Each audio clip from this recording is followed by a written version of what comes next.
G'day folks, ZiggyD here. Last Epoch's 1.0 launch is upon us, one of my most anticipated game releases in years. But with launch comes the struggle we all must face, deciding what build to play. This game has a huge number of strong and fun builds, thanks to its incredible skill systems and accessible gear farming and crafting. You're just really spoiled for choice here. So, to help all of us out, I sat down with Dread, one of Last Epoch's most prolific build creators.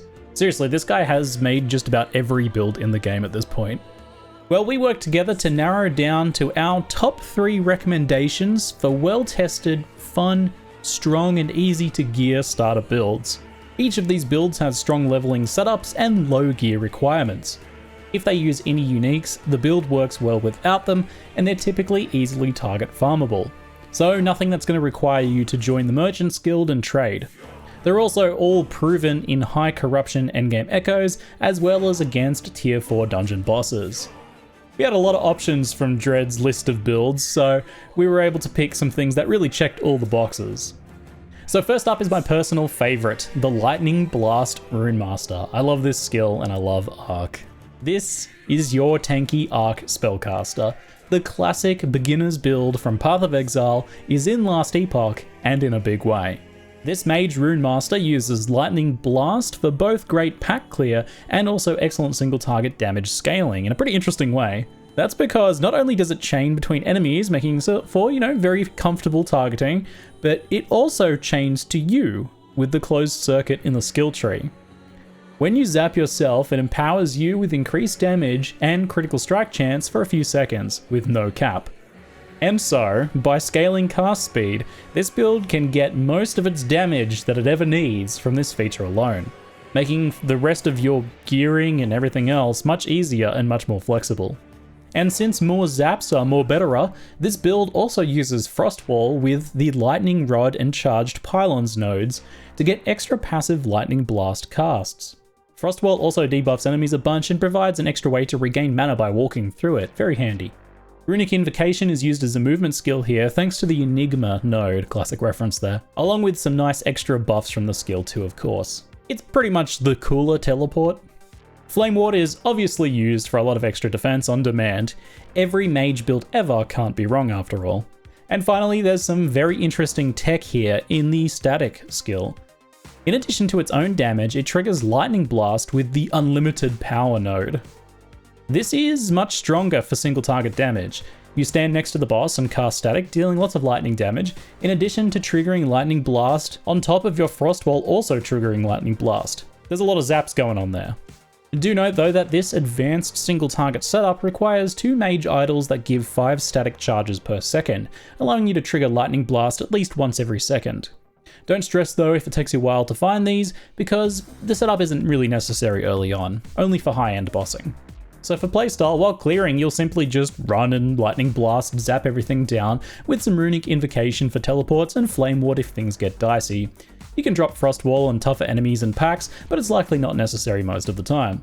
Then, for bossing, you'll drop your Frostwall on the boss, Runic Invocation to teleport on top of them, and then simply spam static. Repositioning is needed to mostly face tank pretty much everything thanks to insane Leech and ward generation. It's pretty mint. This footage Dread got for this build includes a very solid 1 minute 30 tier 4 Jeweler kill, which is the most important pinnacle dungeon boss. Very good for a budget starter like this. And the echo footage was in 400 plus corruption, actually nearing 500 at some points, and deeper into endgame than most people will ever push builds in Last Epoch. It's a very impressive result for such an accessible character.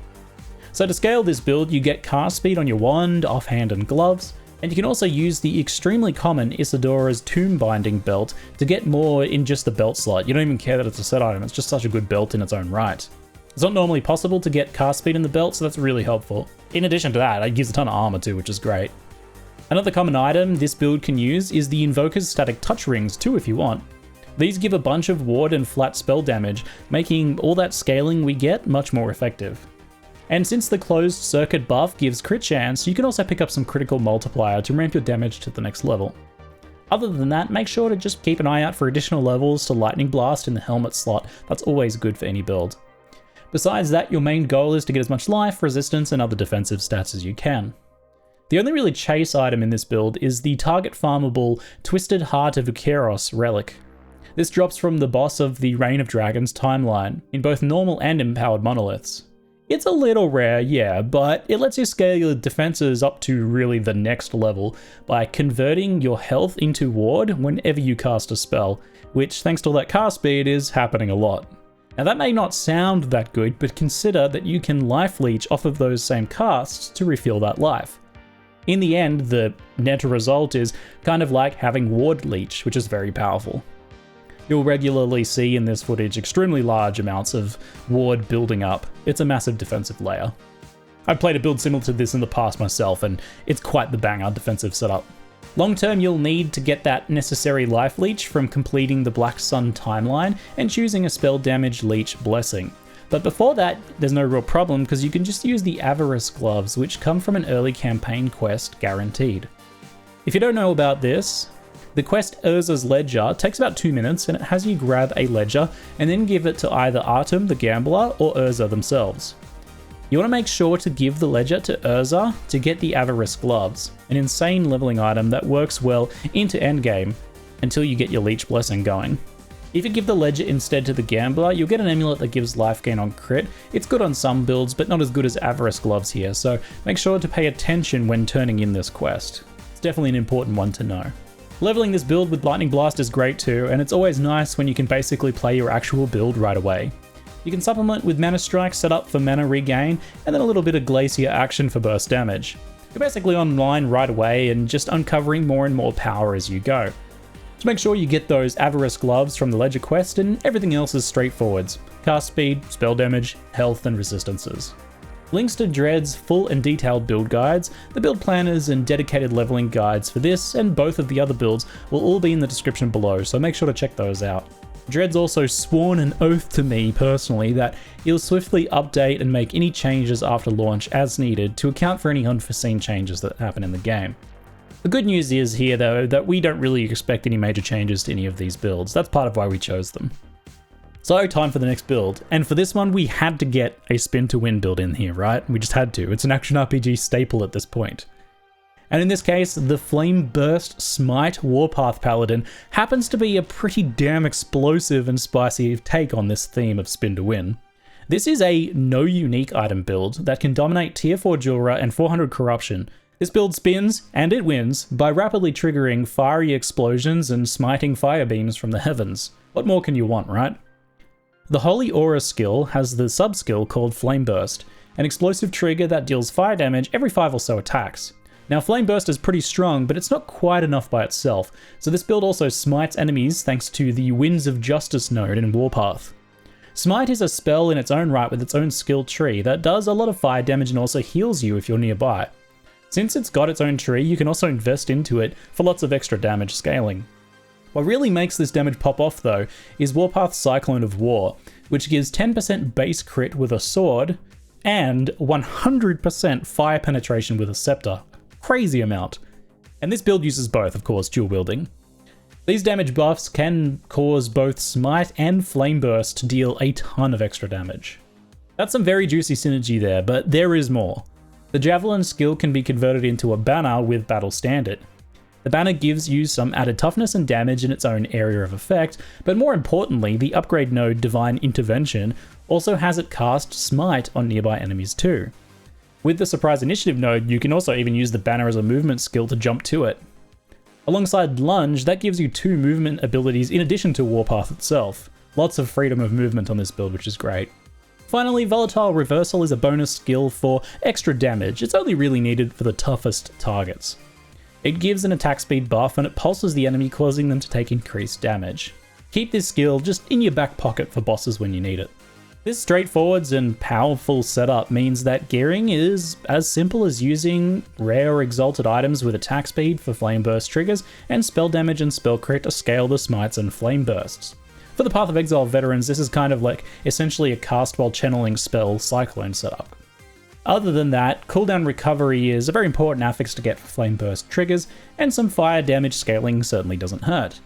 But mainly you're going to be just getting a ton of life, armor, and endurance to get real nice and chunky. Just like the Arc build, make sure to get your Avarice gloves for Leech until you get that spell Leech from the Monolith Blessings.